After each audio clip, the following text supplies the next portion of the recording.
Alright, today we are covering what would happen if the Imperium from 40K met the Unsc from Halo during the Human Covenant War. This video shall be split in two parts, or scenarios. First one being that some random unexplained portal appears above the Holy Terra that connects 40K's Earth with the Halo's Earth. So basically, in this scenario, Imperium has a clear connection to Halo universe and can send any material and troops to it, and vice versa of course. And the second one being that some random mechanical exploratory fleet gets lost in the warp and travels to Halo Galaxy. For the sake of fun, let's say that the Belisarius Skull is in charge of the fleet and that he has the size of the Emperor by his side, alongside of course several Guard and Skitari regiments. So without further ado, let's just get into it. But before we do, more than 88% of you who watch my videos aren't subscribed, so if you enjoy this one, remember to click the like and subscribe button. Okay, enough showing, let's just get into it. Covering the first scenario, what would happen if the Imperium had clear connection to the Halo universe via some random portal that conveniently appeared next to Terra. First, let's decide the date. For both of the scenarios, it shall be 2552 AD, just before the start for the Battle of Reach. So how would both Unsc and the Imperium react to each other? For Unsc, it would probably be like, who are these people? Why are they speaking Latin, and can we form a military alliance with them? And the Imperium would be like, submit or be subjugated. You are way too close to Terra for comfort. We need to immediately fortify you to high heaven. In all honesty, what can the Unsc really do except to submit? Like, they have no other choice. It's either join up with the Imperium and live, or fight against both the Imperium and the Covenant, basically dooming the Halo humanity to extinction. So what would be the outcome of this union? Well, in the actual Covenant war, humanity was holding its ground. Don't get me wrong, they were still losing, but despite being outgunned and outnumbered, they were taking down 2 to 3 times as many Kavis as they had any right to. It was like a theoretical scenario of one 30-year-old guy versus 100,000 toddlers. Sure, he can slaughter 500 of them at a time even, but at the end of the day he's just gonna get treated over time. Now, what do you think might happen when the humanity are the ones with both the numbers and the guns? Considering again the proximity of Earth to Terra, it would be of paramount importance to establish a large buffer zone in Halo universe, if not just conquer the Halo universe outright. And I think the latter option is way more likely, simply due to Halo's technology, that AdMech would undoubtedly want to get their mechanical tentacles all over. Don't worry, we'll talk about the implication of Halo attack on 40k setting and vice versa later on in the video, but first let's cover how does the Covenant stack up against the Imperium. Let's cover who would the Covenant be going up against. First, Custodes, which are only the best force Imperium has to offer that can perfectly coordinate several fleets and ground engagements at once, are about 5 to 6 times as fast, smart and strong as a Spartan, and wear basically invulnerable armor for Halo setting at least. The only thing that could maybe pierce the armor are the plasma swords, and of course large caliber / energy weapons mounted on vehicles. But even these might prove of limited usefulness due to Custodian's speed, since if they see the turret moving in their direction, they can just move out of the way, or as is shown several times in the war, just dodge the tank shell. But they most likely wouldn't be used as frontline troops, you only have like 5,000 of them, if even that, but rather as highly skilled commanders. The only time I can actually see them being used on the ground would be in the most crucial ground engagements, like the Battle for High Charity. I get that that's a space station, but whatever, it's the size of the planet and behaves like one. Next, the Imperial Navy fleet, and not just any fleet, but the Solar Fleet alongside Mechanicus Home Fleet and the Exploratory fleets. I cannot stress enough how much of a one-sided engagement this would be. The largest standard Covenant battleship, OAS Assault Carrier, measures at 7 kilometers and CAS at 5.3 kilometers. Meanwhile, 40k battleships variate between 7 all the way up to 17 kilometers, not including Orianas that are 20 to 25 kilometers, because they're not really standard designs. And disparity becomes even more obvious once you cover other ship types, like cruisers, where semi-standard Covenant DOS supercruiser is only 3.5 kilometers, meanwhile Imperial cruisers deviate between 5 all the way up to 12 kilometers. So do the Covenant ships outgun Imperial ones? No. Just looking at them, you can see how much more heavily Imperial ships are armed as compared to their Covenant alternatives.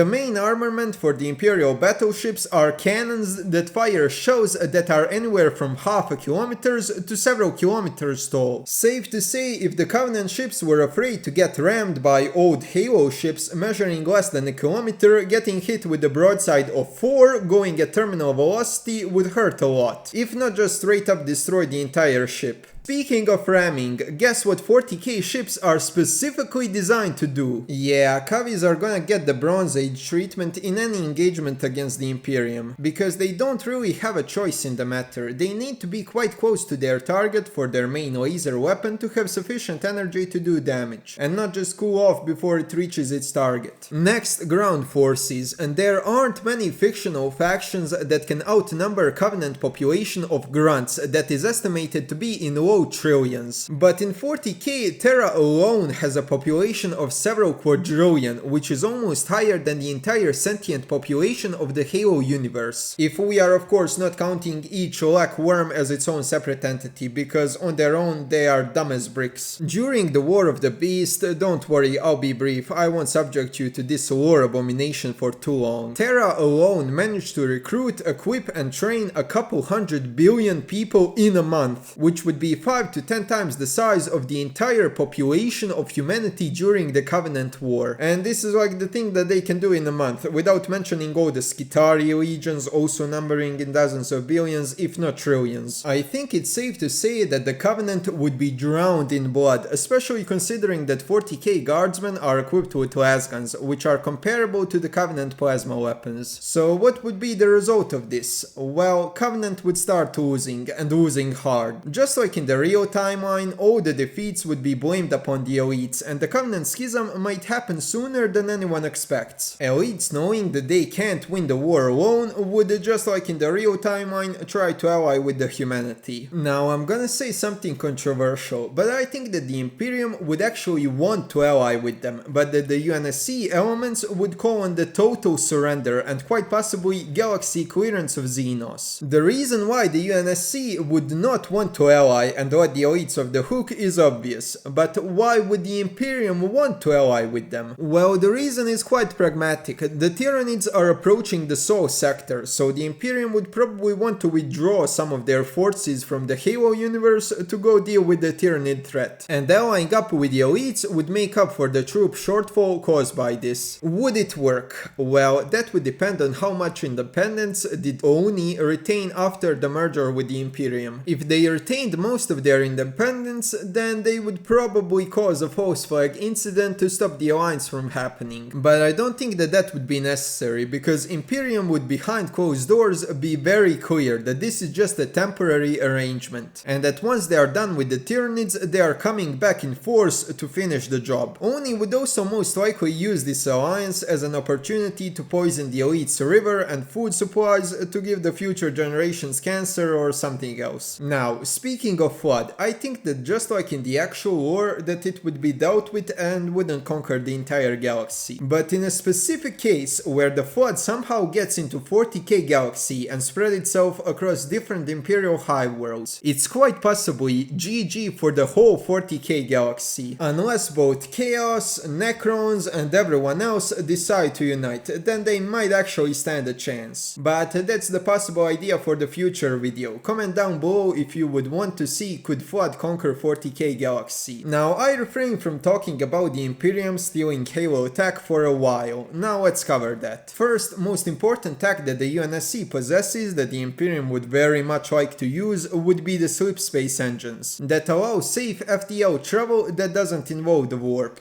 Now, this could be a whole topic of its own, because navigators who currently hold a massive amount of power in the Imperium might just rebel, which would be devastating. Again, this is way too large of a topic to discuss in a singular video, but I'll say for this scenario that Inquisition could probably stop any and all non-verified reports from leaving Terra, basically stopping navigators already doing their jobs on board of ships from learning about the coup until it's too late and the majority of ships are refitted with with the sloop space engines. There are also some minor improvements to be had from the Unsc tech, like the better tank design, stronger nuclear weapons, more affordable portable shields, and many others. But let's cover the major one, the smart AI. I could see Imperium both using it and not using it at the same time. Smart AI is just digitized human neural networks given consciousness and the job to operate complicated systems. So I can see both AdMech seeing it as an ultimate merger with the blessed machine and also as an abominable intelligence trying to imitate a human form. Regardless of what AdMech picks, Belisarius is gonna undoubtedly steal the blueprints and create that shit in private. I mean, how could you not after seeing Cortana's assets? Speaking of Belisarius, what about the second scenario of him at the head of an exploratory fleet stumbling upon Reach? Well, it would be similar to the first scenario. The war would be less bloody and brutal for the UNSC as compared to the real timeline, since the exploratory fleet is basically unbeatable. Of course, if you split it into smaller chunks, it can be killed through the death of 1,000 cuts. But united, it can basically beat any Covenant force. I mean, exploratory ships have a secret AI. Once the ship suffers actual damage, it wakes up and fires time beams that send the enemy ship back into the present, making past and present ship crash into each other, causing a miniature black hole. So technically they can just fire at High Charity or any planet and destroy it. So in all honesty, same shit would happen. Elites get deposed, Covenant Civil War happens, Sanheli and humanity ally, and then all the prophets die and the flood gets destroyed. Okay, that would be it from me. If you like this video, remember to smash the like and subscribe button, comment any interesting thoughts and opinions that you may have in the comment section. Until the next time, I hope you have a wonderful rest of your day. Goodbye.